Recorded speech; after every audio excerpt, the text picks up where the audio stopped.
우리가 보게 되는 것이 이제 파도입니다. 이 파도를 보면은 여러분 무엇을 확인할 수 있죠? 이 파도라는 것이 멈추지 않는다라는 것을 우리는 깨닫습니다. 파도는 지구가 자전을 하고 태양이 있는 동안 변함없이 끊임없이 해안가로 밀려옵니다. 파도가 밀려오면 이 파도의 힘이라는 것이 굉장하죠. 이 파도가 밀려오면 해안가의 풍경은 달라집니다. 모래 위에 써놓은 그 글씨들도, 그리고 해안가에 쌓아놓은 그 모래성도 끊임없이 밀려오는 그 파도의 물결 앞에 사라집니다. 복음이라는 것은 파도와 같습니다. 어떤 의미에서 그런가 하면 이 하나님의 복음도요, 파도처럼 역사 속에서 끊임없이 움직입니다. 그리고 그 파도가 닿는 해안가, 다시 말하면 이 복음이 임하는 그 자리에는 이 파도의 물결로 일으키는 그 힘에 의해서 이 새로운 풍경이 펼쳐집니다. 복음이 임하는 그 자리에는 새로운 풍경이 펼쳐집니다. 여러분, 오늘 본문을 보면은 빌립보를 떠난 이 바울의 일행은 암비볼라와 아볼로니아를 지나서 오늘날 마게도냐 지역, 현대의 이제 그리스 반도 지역입니다. 이 마게도니아 지방의 한 도시 데살로니가라는 도시에 바울의 일행이 도착을 합니다. 언제나 그랬듯이요, 이 바울이 일으키는 이 복음의 파도, 이 복음의 파도는 바울이 머무는 그 자리에는 언제나 강력하게 나타납니다. 데살로니가에서도 예외는 아니었습니다. 이 바울의 일행이 이 데살로니가에 와서 복음을 지내면서 머무는 동안 그들이 무슨 소리를 듣는가 하면은 6절 말씀을 한번 보시면요, 발견하지 못함에 야손과 몇 형제들을 끌고 읍장들 앞에 가서 소리질러 이르되 천하를 어지럽게 하던 이 사람들이 여기도 이르매 라고 얘기합니다. 유대인들은 이 바울의 일행을 보면서 뭐라고 얘기하고 있냐면 천하를 어지럽게 하던 사람들이라 얘기합니다. 바울의 일행은 천하를 어지럽게 하는 사람들이라는 소리를 듣습니다. 여기에서 이 어지럽게 하다로 번역된 이 헬라어 단어의 그 원어적 의미는 뒤집어 놓는다라는 의미를 가지고 있습니다. 다시 말하면 이 바울의 일행은요, 무슨 소리를 듣고 있는 것인가 하면 세상을 뒤집어 놓는 사람들이다라는 소리를 지금 듣고 있는 것입니다. 사실 세상을 뒤집어 놓는 사람들이라는 이 말은 복음을 전하던 바울의 일행을 유대인들이 고소하면서 외친 소리입니다. 하지만 그들의 말은요, 역설적이게도 진리를 세상 가운데 선포합니다. 왜냐하면 이 세상을 뒤집어 놓는다라는 그들의 말처럼요, 실제적으로 복음은 세상의 질서와 그리고 세상의 가치관을 하나님의 질서로 새롭게 재편성시키는 그런 능력을 가지고 있기 때문에 그렇습니다. 복음이라는 것이 이와 같습니다. 세상을 뒤집어 놓는 능력을 갖습니다. 그렇다면 이 복음의 파도가 밀려와서요, 세상의 문화와 세상의 가치관을 뒤집어 놓는 하나님의 질서로 바꾸어 버리는 이 복음의 파도가 밀려와서 저와 여러분의 삶에, 우리의 삶에 부딪힌다면 그때 우리의 삶은 어떤 모습이 되어야 할 것인가, 어떤 모습으로 우리의 삶이 변화되어야 하는가, 오늘 우리가 함께 나누고자 하는 말씀입니다. 이 바울이 전한 복음은 그때 당시에 로마의 문화와 로마의 사회적 질서 속에 살던 사람들에게는 너무나 큰 충격이었습니다. 여러분, 당시에 로마 사회가 중요하게 여기고 있던 가치가 어디에 있었는가? 로마의 사람들이 어느 곳에 그들의 삶의 중요한 가치를 두고 있었는가 하면은 이렇습니다. 바로 돈이라는 것, 그리고 권력이라는 것, 지위라는 것, 그리고 쾌락이라는 것. 오늘날 우리가 중요하게 여기는 가치들과 크게 다르지 않습니다. 로마 세계, 그때 당시의 사람들이 중요하게 여기는 것은 바로 이런 것들이었어요. 돈이라는 건 무엇인가? 그들에게 돈은 많을수록 신이 가진 그 축복을 더 많이 누린 것입니다. 돈은 신이 그들에게 주는 축복이었습니다. 권력이라는 힘, 그것이 바로 그들에게는 정의였어요. 오늘날 우리는 무엇이 정의인가 질문하는데요, 이때 당시에는 권력이라는 그 힘이 바로 정의였습니다. 사람의 가치는 무엇으로 판단이 되었겠습니까? 사회적인 지위로 사람의 가치가 판단이 됩니다. 쾌락이라는 것, 그것은 인생의 중요한 목적이 되었습니다. 로마 세계 속에서 중요하게 여겨지던 이 가치, 지금 얼마나 많은 시간이 흘렀습니까? 오늘날 사람들이 살아가는 삶의 자리에는 그 가치가 크게 다르지 않게 보여집니다. 그러나 이 복음이라는 파도가 그와 같은 세상의 문화와 가치 속에 들어 닥치게 되면 이러한 가치관은 뒤집히는 거예요. 완전히 뒤집힙니다. 세상은 많은 것을 가진 자가 축복이다라고 이야기하죠. 그런데 성경은, 하나님의 복음은 무엇을 얘기합니까? 사도행전 20장 35절 말씀입니다. 우리 이 말씀을 같이 읽습니다. 자, 시작. 범사에 여러분에게 모본을 보여준 바와 같이 수고하여 약한 사람들을 돕고 또 주 예수께서 친히 말씀하신 바 주는 것이 받는 것보다 복이 있다 하심을 기억하여야 할지니라. 아멘. 여러분, 세상은 무엇을 얘기해요? 많이 갖는 것, 많이 소유한 것, 그것이 복되다 얘기하는데, 복음은 무엇을 가르치냐면 이 말씀처럼 주는 자가 복이 있다, 나누는 자가 복이 있다라고 이야기를 한다라는 거죠. 세상의 가치와는 너무나 다릅니다. 세상은 또한 무엇을 얘기합니까? 사람들과의 경쟁 속에서 이겨서 높이 올라가는 것, 자기를 높이 올라가는 자리에 세우는 것, 그래야지 인정받고 그래야지 힘을 가진다, 그렇게 높이 올라가는 것을 중요하게 여겨요. 하지만 마태복음 23장 12절 말씀을 보십시오. 또 이 말씀도 함께 읽습니다. 자, 시작. 누구든지 자기를 높이는 자는 낮아지고 누구든지 자기를 낮추는 자는 높아지리라. 세상의 가치와 다르게 복음은 무엇을 얘기해요? 자기 자신을 높이는 것이 아니라 자기 자신을 낮추는 것, 이것이 바로 하나님 앞에서 높아지는 것이라고 이야기를 하고 있다는 것이. 세상은 이 세상에서 인생을 즐기며 살아가는 것, 그것이 너무나 중요하다라고 얘기합니다. 감각적인 즐거움을 누리는 것, 그와 같은 것을 찾으라 세상은 얘기하죠. 그런데 우리가 아는 이 복음은 우리에게 무엇을 가르칩니까? 시편 16편 11절 말씀이에요. 우리 이 말씀도 한 번 더 같이 읽습니다. 시작. 주께서 생명의 길을 내게 보이시리니 주의 앞에는 충만한 기쁨이 있고 주의 오른쪽에는 영원한 즐거움이 있나이다 라고 얘기하고 있어요. 그러면 즐거움이 어디 있습니까? 쾌락이 어디 있습니까? 감각적인 것에 있다라고 얘기하는데, 복음은 우리에게 무엇을 얘기해요? 거기에 있지 않다라는 거죠. 진정한 즐거움, 진정한 행복은 어디에 있다? 주님께 있다. 주님 앞에, 주의 곁에, 거기에 기쁨이 있고 즐거움이 있다라는 진리를 가르칩니다. 세상의 질서와는 너무나 다른, 완전히 거꾸로 뒤바뀐 이 질서가 바로 하나님 나라의 질서입니다. 이것이 복음이 우리에게 가르치고 있는 중요한 메시지입니다. 따라서 이 세상 사람들은 복음을 전하는 이 바울을 보면서 그들이 생각하는 가치와는 너무나 다르기 때문에 그들을 향해 천하를 어지럽게 하는 사람들이라고 충분히 말할 수 있었다라는 것이에요.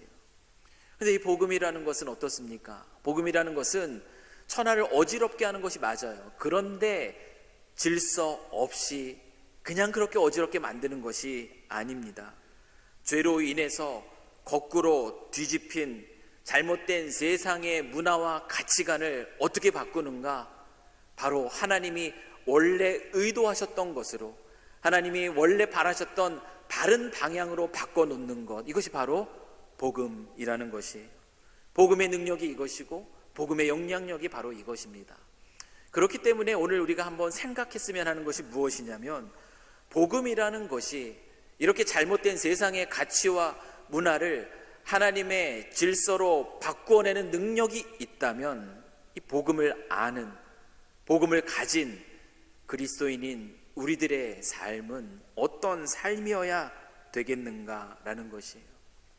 복음을 아는 그리스도인은 어떠한 삶을 살아가야 하겠습니까? 그리스도인은 어떠한 삶을 살아야 되겠습니까? 복음을 가졌다면, 하나님 나라의 그 질서에서 벗어난 이 세상적인 가치와 세상적인 문화, 그 조류에 그냥 휩쓸리면서 순응하는 삶? 여러분, 그런 삶은 아마 그리스도인의 삶이 아닐 것이에요. 왜냐하면 복음은 그런 것이 아니기 때문에 그렇습니다.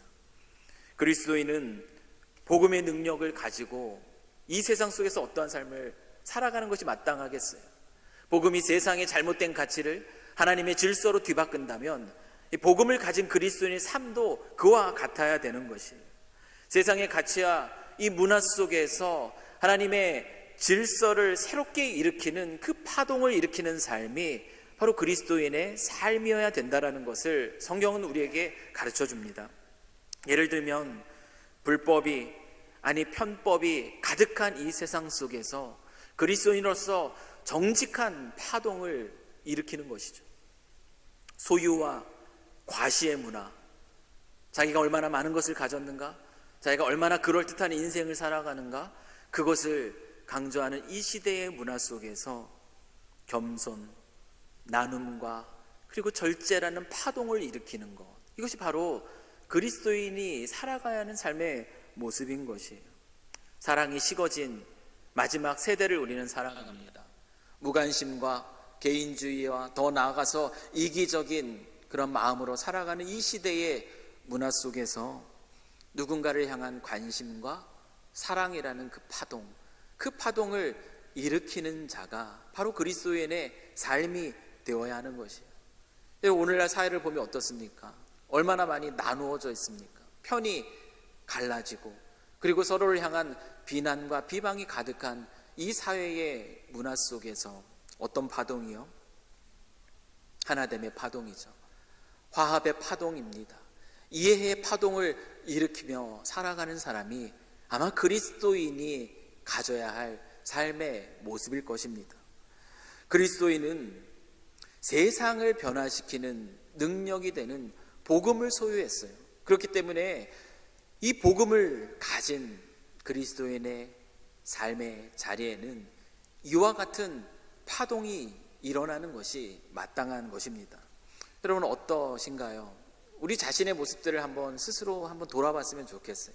나 자신은 어떤가? 나 자신은 누군가에게 천하를 어지럽게 하는 그 사람으로서 지금 살아가고 있는가? 우리 자신의 모습을 한번 보십시오. 내가 머무는 자리, 하나님 보내셔서 내가 가게 되는 그 자리, 그 자리에는 복음의 물결이 일어나는가? 세상의 문화와 가치를 뒤집어 하나님의 질서를 세워가는 그 물결이 내가 머무는 자리에는 일어나는가?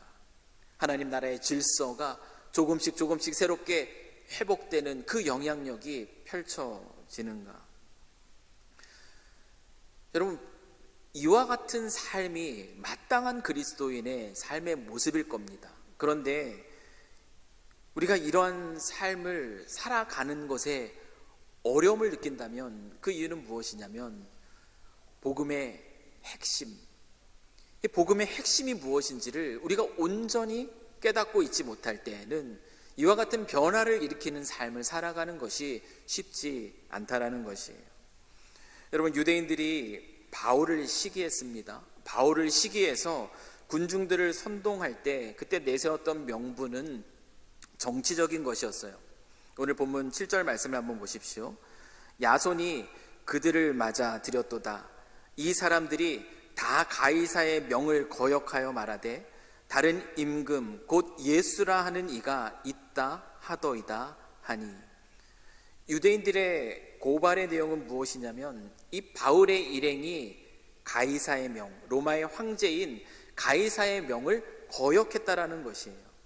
이 가이사의 명은 무엇입니까? 바로 황제인 가이사, 이 가이사를 숭배하라는 것이에요. 이 로마의 황제가 곧 신이고 로마의 황제가 곧 모든 것에 주가 된다라는 이 고백 가운데 살아가라는 것이 이 가이사의 명입니다. 그런데 바울이 전하는 복음의 내용은 어떻습니까? 그렇지 않잖아요. 예수라고 하는 분이 계시는데 그분이 온 세상의 진정한 왕이 된다라는 것을 복음은 이야기하고 있어요. 그렇기 때문에 그들은 이 바울의 일행이 황제 숭배라는 이 가이사의 명을 거역했다. 그들은 정치적 반란을 꾀하는 자다라고 그렇게 고발하고 있는 것입니다. 이 말은, 그들이 전한 이 말은 바울을 정치적으로 고발하기 위한 비방의 말이었습니다. 그런데 이 말은 또한 동일하게 세상 속에 복음의 진리가 무엇인지를 선포하는 말로 오늘 드러나고 있습니다. 바울이 전한 복음의 핵심 무엇이죠? 그리스도가 바로 온 땅의 왕이 되신다라는 것이 바울의 전한 복음의 핵심입니다.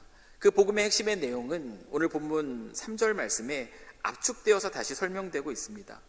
사도행전 17장 3절의 말씀, 이 복음의 내용을 저와 여러분이 또 함께 읽겠습니다. 다시 시작. 뜻을 풀어 그리스도가 해를 받고 죽은 자 가운데서 다시 살아나야 할 것을 증언하고 이르되 내가 너희에게 전하는 이 예수가 곧 그리스도라 하니. 여러분, 복음의 핵심은 무엇이죠? 복음의 핵심은 그리스도의 십자가와 부활입니다. 복음의 핵심은 그리스도의 십자가와 부활이에요. 우리 대신 십자가에서 죽으심으로 우리의 죄의 문제를 해결해 주신 그리스도께서 죽음을 이기시고 다시 살아나셨다. 여러분, 이것이 복음의 핵심이에요. 그럼 부활은 예수 그리스도께서 그가 스스로에 대해서 증언하는 것처럼 그가 바로 하나님이심을 보여주는 아주 놀라운 증거입니다. 바울이 전한 이 복음은 로마를 향한 정치적 반란이 아니라 바울이 전한 그리스도 예수께서 바로 왕이 되신다라는 이 복음, 십자가의 죽으심과 부활을 통하여서 증명된 이 복음의 내용은 예수께서 온 세상을 다스리시는 궁극적인 통치자가 되신다라는 것에 대한 분명한 선언입니다. 로마의 황제 가이사가 온 세상의 주가 아니라 바로 십자가에서 죽으시고 부활하신 그리스도 예수께서 온 세상의 진정한 통치자, 왕이 되신다라는 것이죠. 세상의 문화와 가치와 다른 이 하나님 나라의 질서를 따라 사는 삶, 그 삶은요, 바로 그리스도 예수께서 나 자신을 포함할 뿐만 아니라 온 세상의 주님이 되신다, 온 세상을 다스리시는 왕이 되신다라는 이 복음의 핵심에 대한 온전한 깨달음 없이는 불가능합니다. 여러분, 내가 내 삶의 주인이 될 때, 내가 사랑하는 이 세상의 것들이 사실은 내 삶의 주인이 될 때, 우리는 세상의 문화와 세상의 가치를 거스르는 그런 삶을 살아낼 수가 없습니다. 그것을 쫓아가며 그것에 이끌리며 이리저리 휩쓸리는 삶을 살아갈 수밖에 없는 것이죠.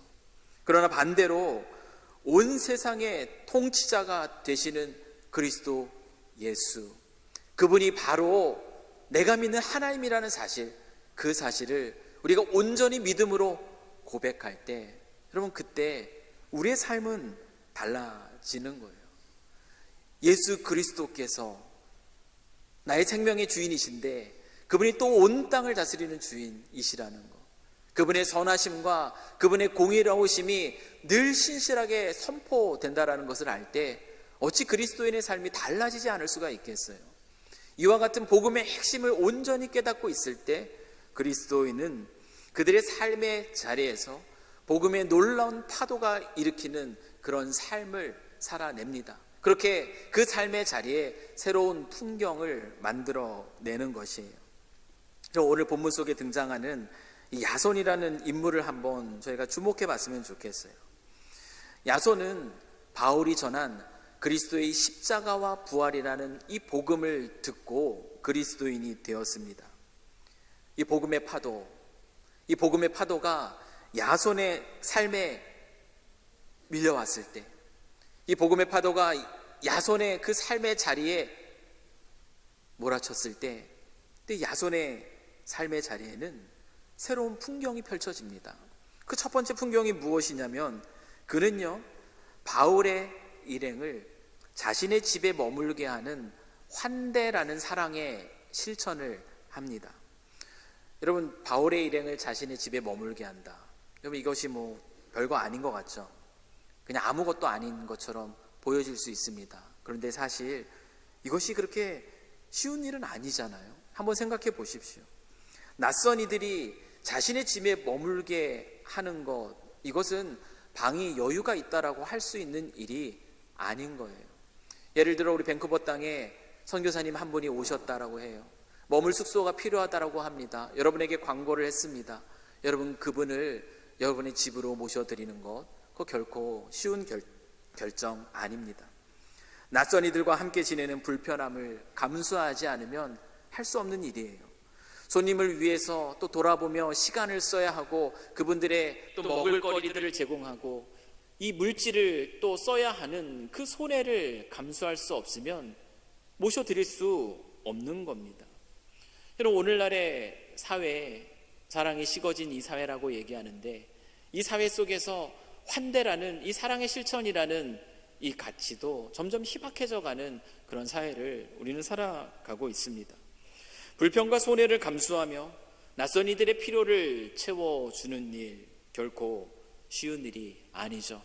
그런데 야손이라고 하는 이 한 사람, 복음의 파도가 그에게 밀려왔을 때 야손은 그의 삶에 환대라는 사랑의 실천이라는 새로운 풍경을 그려냈습니다. 여러분, 그런데 더 놀라운 것은 무엇이냐면, 바울의 일행을 환대했던 이 야손은요, 바울의 일행에게 예상치 못하게 닥쳤던 아주 큰 어려움이 있어요. 그 어려움 가운데에서도 그들을 끝까지 책임지는 아주 용기 있는 모습을 보여주고 있다는 겁니다. 유대인들이 소동을 일으킨 상황에서 야손은 바울의 일행을 지켜주기 위해서 끝까지 애씁니다. 그것이 오늘 본문 속의 기록이에요. 바울의 일행을 잡으려던 이 폭도들이 야손의 집에 침입했습니다. 그래서 바울의 일행을 찾았어요. 그러나 그 안에서 발견하지 못합니다. 이미 피한 거죠. 당연히 이 과정 속에 야손이 바울과 실라의 도피를 도왔음이 분명해요. 그 과정에서 폭도들은 그들을 찾지 못하자 야손과 또 그 자리에 있었던 다른 형제들, 그리스도인들을 이야기합니다. 그들을 붙잡아 갑니다. 여러분, 지금 이 상황이 굉장히 심각한 상황이에요. 왜냐하면 지금 바울의 일행은 무슨 이유로 고발을 당하고 있는가 하면 정치적 반란을 꾀했다라는 이유들로 지금 고발을 당하고 있는 것이거든요. 그렇기 때문에 야손은 바울의 일행을 자신의 집에 머물게 한 일로 인해서 자신의 생명을 잃을 수도 있고요, 자신의 재산을 몰수당할 수도 있는 그런 위험에 처해 있는 것입니다. 그런데 야손은 그 위험을 회피하지 않습니다. 야손은 놀랍게 그 위험을 감수합니다. 성경은 야손이 보석금을 내고 풀려났다라고 기록을 하고 있어요. 근데 이 야손이 이 지불한 이 보석금은 단순히 나는 그와 상관이 없습니다, 그러니까 나를 놓아주십시오, 그 자기 자신의 안위를 확보하기 위해 낸 돈이 아니에요. 많은 학자들은 이 보석금을 어떻게 해석하는가 하면은, 이 보석금은요, 소요가 이 데살로니가에 일어나지 않습니까? 그것으로 인해서 읍장들이 굉장히 소동하게 됩니다.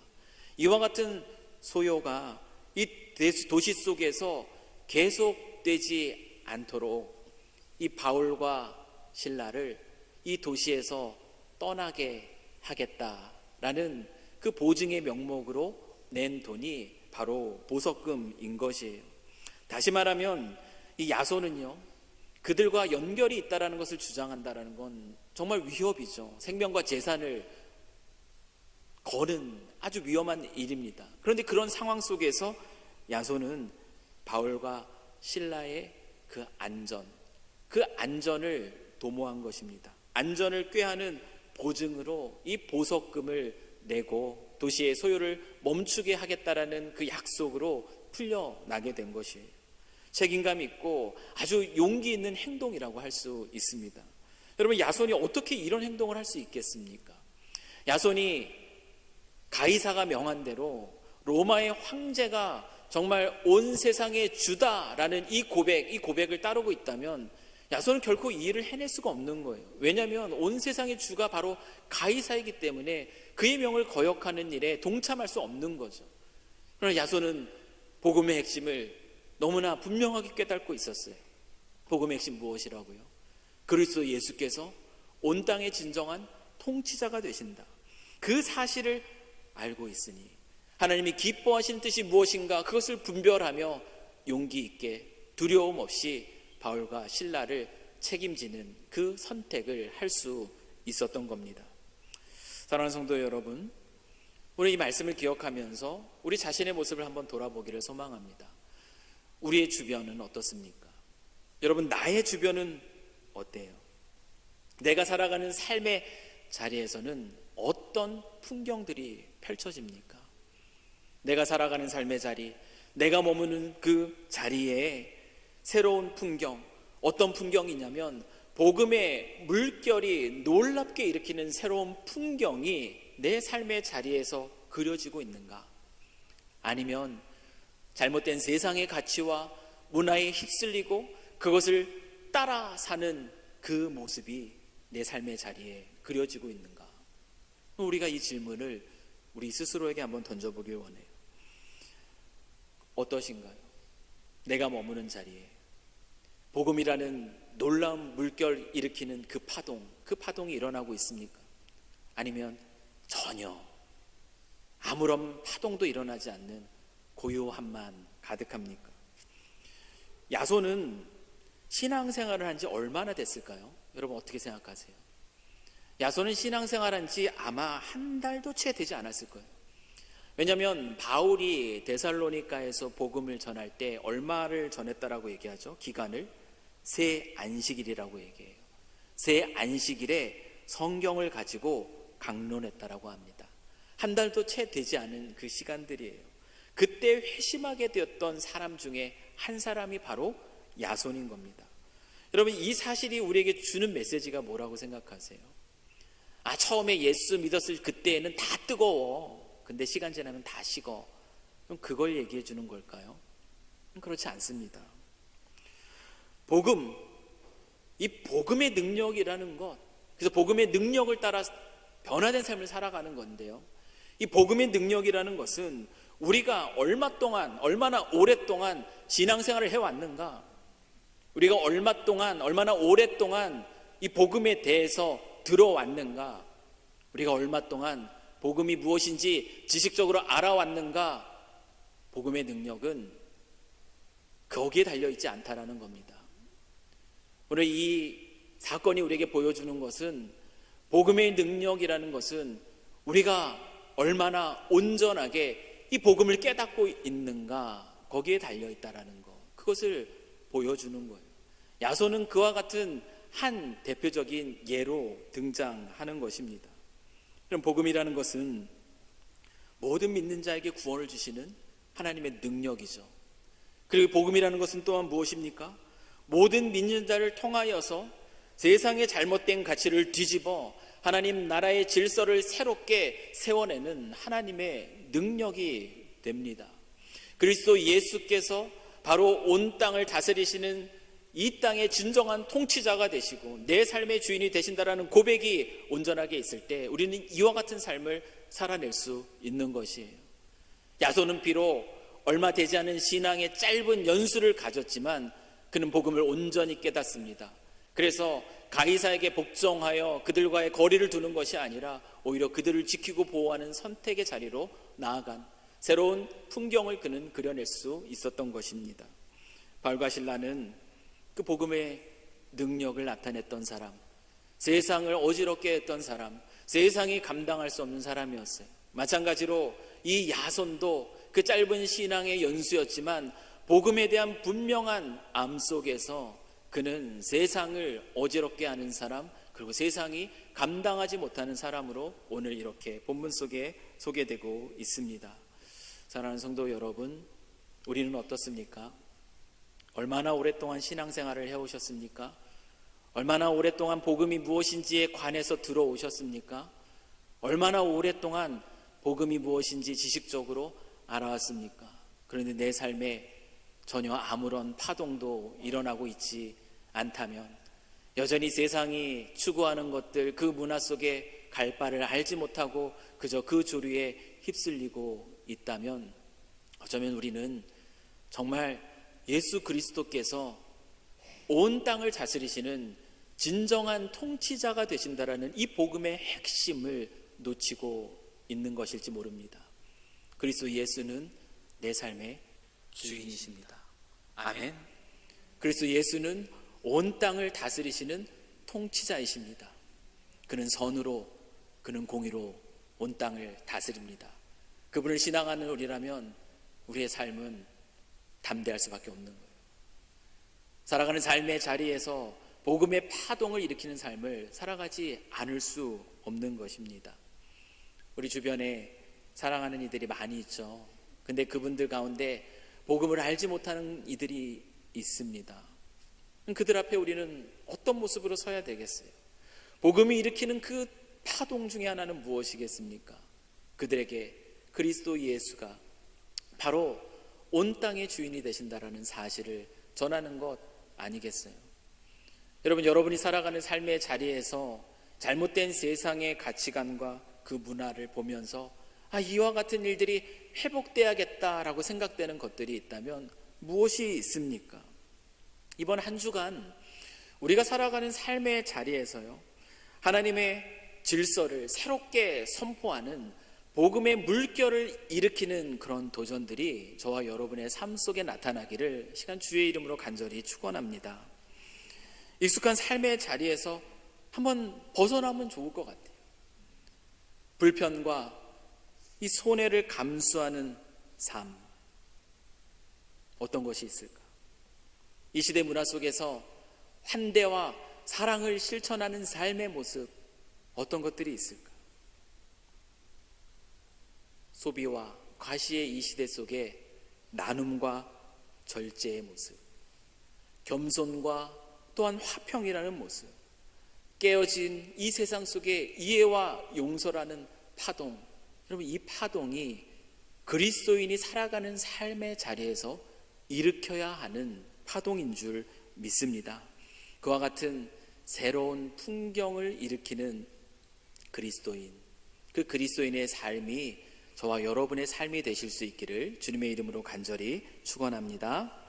기도하겠습니다. 신실하신 하나님, 오늘 말씀을 통해 복음이 우리의 삶을 흔들고 뒤집혀 있던 가치관을 하나님 나라의 질서로 바로 세우는 하나님의 능력임을 깨닫게 하시니 감사합니다. 세상의 문화와 가치에 익숙해져 높아지려 하고 더 가지려 하며 또한 세상의 것들에서 즐거움을 찾던 우리의 연약함을 고백합니다. 이제는 저희로 복음의 능력을 붙들고 낮아짐을 선택하며 나눔을 실천하고 주님 안에서 참된 기쁨을 누릴 수 있게 하여 주시옵소서. 야손처럼 불평과 손해를 감수하며 복음을 위해 용기 있게 선택하는 믿음 안에서 살아가는 저희들이 되기를 소망합니다. 우리의 삶의 자리에서 하나님 나라의 아름다운 질서, 환대와 사랑, 화평과 용서의 파동이 끊임없이 일어나게 하여 주시옵소서. 예수 그리스도께서 진실로 우리의 삶의 참된 왕이심을 고백합니다. 내 뜻이 아니라 주님의 뜻이 우리의 삶을 다스리게 하셔서 복음의 물결로 하나님 나라를 드러내는 삶을 저희로 살게 하여 주시옵소서. 이 모든 간구 우리 구주 예수 그리스도의 이름으로 기도드립니다. 아멘. 우리 다 같이 자리에서 일어나